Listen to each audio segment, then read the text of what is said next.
America's euphoria over Trump's golden age is now giving way to distress.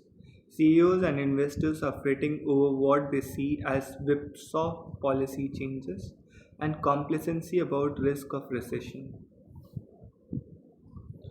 Rapturous applause and sea of phones in the air greeted President Trump as he walked on the stage and declared, "The golden age of America has officially begun."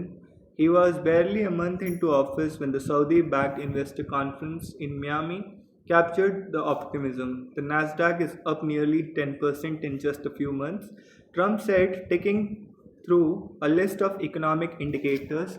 The Dow Jones Industrial Average is up 2,200 points. On the same day, S&P 500 hit an all-time high. But as Trump unleashed an on one day of the next tariff fight with America's largest trading partners, those gains unraveled. In the first few weeks, the S&P lost $4 trillion in value driven by whipsaw trade policy, receding optimism about an artificial intelligence boom, and soaring consumer sentiment caused by threats of higher prices and weaker growth. A measure of consumer sentiment fell in the March for the fourth straight month to the lowest level since January 21, the conference board said Tuesday. Markets in the past week have recovered some losses, but Trump is preparing his next shock. An April 2 Liberation Day suit of reciprocal tariffs, he said, will be applied to any trading partner that charges tariffs or imposes other trade barriers on US products. CEOs and lobbyists seeking clarity and fretting over what they see as a haphazard approach have inundated Trump's team with calls, according to people in the administration. Some of these people have said in the White House have been receptive to hearing from businesses about their concerns, but they said it's unclear if arguments for a more temperate and targeted approach have persuaded Trump. Among other factors, Trump investors were caught flat-footed by Trump's animus towards Canada, which wasn't part of the last year election campaign. Global markets were then roiled by the fallout from the Oval Office meeting between Trump and Ukrainian President Zelensky, which descended into a shouting match. The spectacle led Germany to approve a once unimaginable €1 trillion defense spending deal with contracts to go to European makers in the blink of an eye. The package has sent up yields on German sovereign debt and could reduce appetite on the continent for US treasuries. At the end of last year, the attitude was full on. This is going to be an exceptional pro-growth agenda and it will be executed in a clear way. All of that has gone in reverse, said Al-Husseini, global interest rate strategist at Columbia Threadneedle Investments. On the campaign trail, Trump repeatedly praised the use of tariffs, calling it most beautiful word in dictionary. But Wall Street investors and big businesses believed he would ultimately dial back rhetoric, focusing more on boosting growth and using targeted tariffs against China and to support critical industries. Something that would hew more closely to his first term. Now, CEOs who cheered Trump's tax and regulatory cuts have grown increasingly pessimistic, though many remain reticent to speak out because of fears of public criticism from the administration. Officials at the Federal Reserve, who last year were heartened by a broad-based easing in price pressures, now expect tariffs to push prices up this year while weakening growth. Even the president, famous for plowing through bad news, has refused to rule out a recession as he describes a transition period in his quest to upend global trade alliances and reinvigorate domestic manufacturing. Everything could happen, Trump acknowledged last week. White House officials said Trump is doing precisely what he promised on the campaign trail and argue that markets will always fluctuate. They said the back and forth tariffs with Canada and Mexico was related to national security, migration, and fight against fentanyl. They point to other positive economic indicators, including a steady unemployment rate and a recent surge in home building. The underlying fundamentals of the economy are pretty darn good. He said Trump's policies of tax and regulatory cuts would begin to show dividend. He maintained tariffs can work. We are focused on creating the best, strongest economy in the American history, and the president's golden age. It will take a little more time to get there. 100-year perspective. The president has already slapped tariffs of 20% of goods from China, 25% from Mexico and Canada that aren't covered by an existing trade agreement, and 25% duties on steel and aluminium. Additional tariffs on copper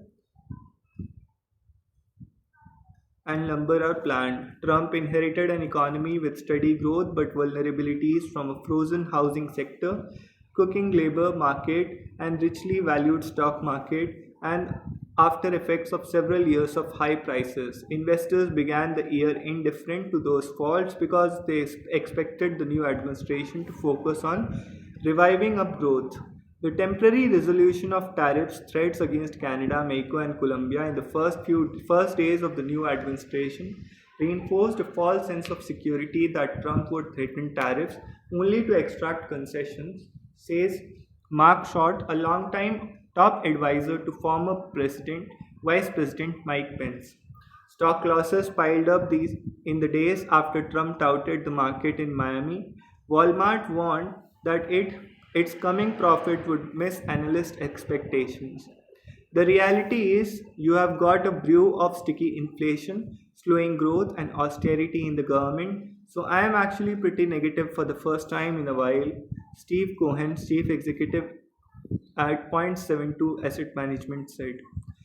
A market sell off accelerated over the next 2 weeks as Trump and his advisors signaled they were prepared to accept short term pain to remake a global trading system. That has contributed to steady decline in prices of consumer goods over the past 3 decades. If you look at China, they have a 100-year perspective, Trump said in an interview on March 9 in Fox News. By the next day, all of the gains in the three major stock indices said Trump's election had been erased. At a Yale event in Washington on March 11 that drew business leaders including JP Morgan's Jamie Dimon, billionaire Michael Dell, and Pfizer's Albert Bourla, CEOs assembled in the room responded with a mix of groans and shocked laughter after it was announced that Trump was considering doubling tariffs on steel and aluminium from Canada.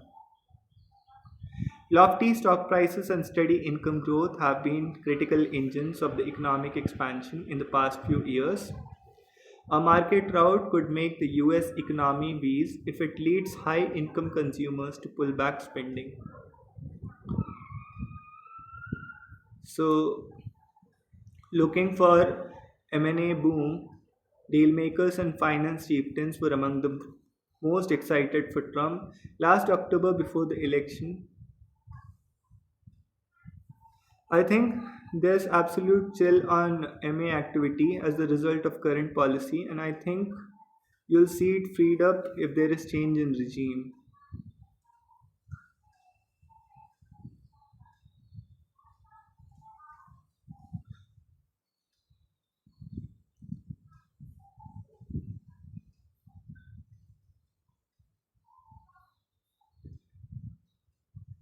So, a material decline in interest rates would have much more meaningful effect on the deal volume than lighter regulatory touch, they argued. Instead, the Fed has shelved interest rate cuts as it waits to assess the effects of Trump policies. Fed officials believe they are responsible for keeping inflation low and stable over time, and Chair Jerome Powell at March 19 news conference suggested that central bank has been closing to achieve that task until the tariff developments. He referred 5 times to tariff inflation. The implication any rise in prices this year would be due to White House policies as opposed to underlying economic conditions. On Tuesday, Trump said the country was on right track, though he would like to see interest rates go down. You are going to see billions of dollars, even trillions of dollars coming into the country very soon in the form of tariffs, he said. At an anchor conference in February, Ford Chief Executive Jim Farley said a 25% tariff across Mexico and Canadian border will blow a hole in the US industry. Trump tried to reassure the heads of America's three biggest automakers when they were passed through the Oval Office for a virtual meeting earlier this month for highlighting his plans to pare back regulations and the electric vehicle mandate, according to people briefed on the meeting. None of that would help if tariffs on Mexico and Canada took effect. Tariffs levied on their elaborate cross-border supply chain would cost billions of dollars, obliterating any deregulatory savings. General Motors chief recited arguments against tariffs but also touted GM's investments in US manufacturing. Trump steered the talk away from tariffs and towards boosting investments and jobs, according to the people. Trump said he would give the executives another month before tariffs kick in, but only a month. He told them they should get on it, start investing, start moving. Barra met Trump in person more recently, according to a person briefed on the meeting, and laid down the company's plans to invest $60 billion in US operations. Sense of helplessness, yet businesses more broadly have reluctant to hire or invest given increased uncertainty. One of three manufacturing firms surveyed by the Philadelphia Fed thought new orders would rise over the coming 6 months in March. There's an overriding sense of helplessness among executives now, said Sean West. CEOs are feeling stunned and they are not used to feeling like they don't have good moves. The CEO of Lifetime Brands, which makes products such as Eswell water bottles and Farberware cutlery and kitchen tools, lamented the lack of visibility about tariffs in a conference call with investors this month. It may change tomorrow, it may change completely different the day after. Investors had reason to think Trump's economic team might steer Trump away from such unpredictability. Treasury Secretary Scott Bessent, a hedge fund investor, 1 year ago cautioned his client to treat Trump's trade blaster as negotiating stance. Tariffs are inflationary and would strengthen the dollar, hardly a good starting point for US industrial renaissance. Tariffs are inflationary and would strengthen the dollar, hardly a good starting point for US industrial renaissance. But his comments have taken a different tone more recently. Besant brushed aside concerns that tariffs will slam corporate growth and profits. MAGA doesn't stand for making M&A great again, he said on CNBC this month.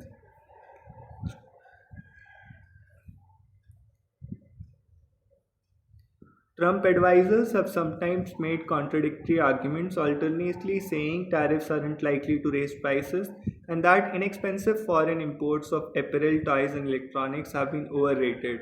Veterans of Trump's first term have watched with some concern while waiting for Trump to address a joint session on Congress on March 4.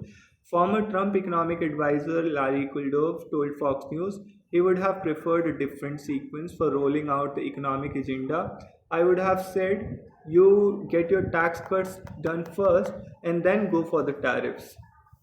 Besant's declaration at a luncheon with Wall Street executives this month that American dream was about more than access to cheap goods drew a rebuke from Pence, who said free trade has lifted American standard of living. Besant retorted with Vice President Pence, this let them eat flat screens. Economic policy isn't what people want. They want baubles from China, Besant said in a podcast last week. Short penance advisor said Trump's risk misreading the electorate's frustration with the economy under Joe Biden as a mandate for sweeping change.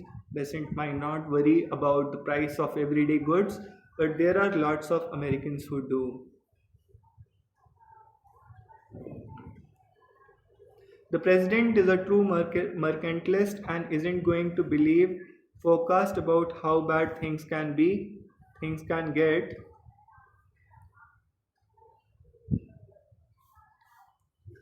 said Michael Strain, head of economic policy. He needs to put his hand to the hot stove and leave it there until he can't bear it. The question is how long will that take? Trump's tariff wars forces allies to choose resistance or surrender. President Trump's trade war is forcing America's closest allies to choose between fighting back or acquiescing. The trouble is, nobody has figured out which is the best way to get Trump to do what they want.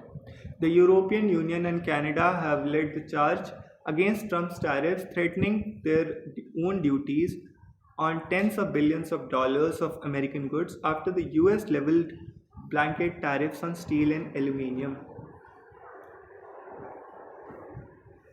And on imports in North America, officials in both regions have calculated there is value in showing strength. Of course, we have to retaliate, said Anna Cavazzini, a member of European Parliament from Germany. She said the European Commission wants a deal, but we also have to show our teeth because it's only the language that this Trump administration is basically understanding. On the other side, the UK and Mexico, among others, which have decided to hold fire in hopes of striking a deal, some countries are also loath to disrupt their security alliances with the US, which are viewed as increasingly fragile under Trump. Who is going to do better, the people that poke the bear in the eye, or those who wait for the people who are poking to be eaten first?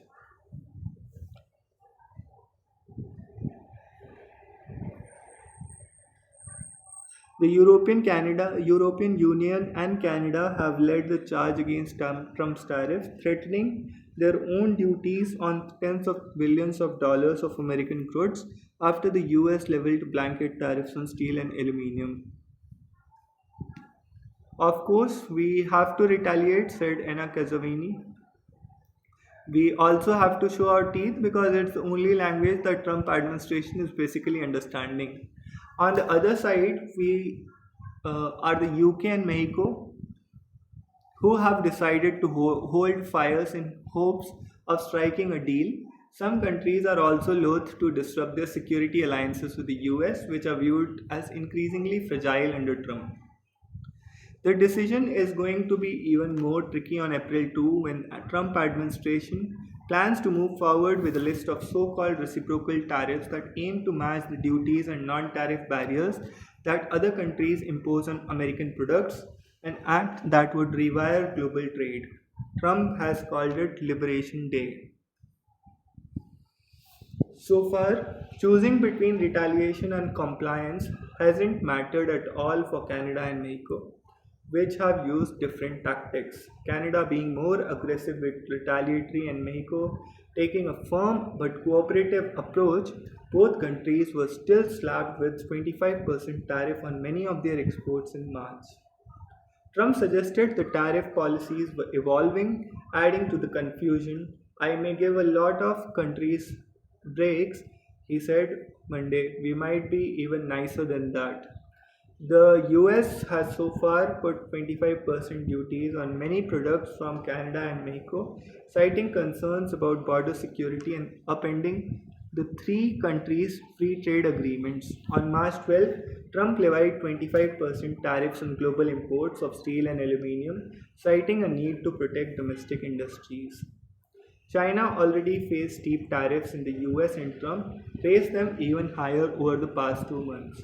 Among the governments that pushed back, Canada, China, and EU feel they have enough leverage to hurt the US economy. Canada, EU, and China are among the top importers of US goods, and Canada is a major supplier of energy to the US. The size of EU's market, which includes 27 member states, means that tariffs it imposes on US products will have a noticeable impact for the US companies, said officials. In Canada, there is the added element of Trump's stated desire to make the country the 51st state, a proposition that Canadian leaders first saw as a joke but now view as a serious threat. Adding to the fervor Adding to the fervor to strike back, Canada is in the midst of a national election that revolves around which political party is best positioned to manage Trump. I think you have to hit back. I don't think Trump respects rolling over, said David McNaughton, a former Canadian ambassador to the US. But when countries fight back, Trump has struck back much harder. Earlier this month, Canada's Doug Ford, leader of the province of Ontario, said he would punish the US for tariffs by slapping a 25% export tax on electricity that goes to 1.5 million American homes. 2 days later, the EU also threatened to hit the US for its tariffs on steel and aluminium, unveiling duties of up to 50% on whiskey, motorcycles, and motorboats, among other American products. Then Trump threatened to double the 25% steel and aluminium tariffs on Canada and slammed the EU with a 200% duty on champagne. Canada and EU tapped the brakes, showing the limits of the aggressive retaliatory strategy. Canadian Prime Minister Mark Carney last week noted that Canada's economy is much smaller than the US and there is only so much it can do to punch back. There is limit to matching these tariff dollars for dollar given that our economy is one-tenth the size of United States. The EU has also recently showed signs of softening. A first tranche of counter tariffs was set to take effect on April 1, but the bloc said last week that it would delay them to mid-April to allow more time for internal consultations and negotiations with the US. European Union Trade Commissioner Mark Sefcovic met Tuesday with US officials in Washington for what he said was substantive talks. The EU's priority is a fair, balanced deal instead of unjustified tariffs. China's retaliatory measures, new tariffs on US agriculture and livestock, a World Trade Organization lawsuit, and probing US firms for potentially dumping fiber optic products are seen as muted and symbolic. So, how do you maintain cooperation if this wrecks your economy? The American official asked. Politically, it's not sustainable to be close to an administration that hits you with a recession. In the UK, Prime Minister Keir Starmer is looking to act as a bridge between the US and Europe on issues such as defense and the peace in Ukraine. Not entering into a trade dispute with the US administration is an important plank of that strategy.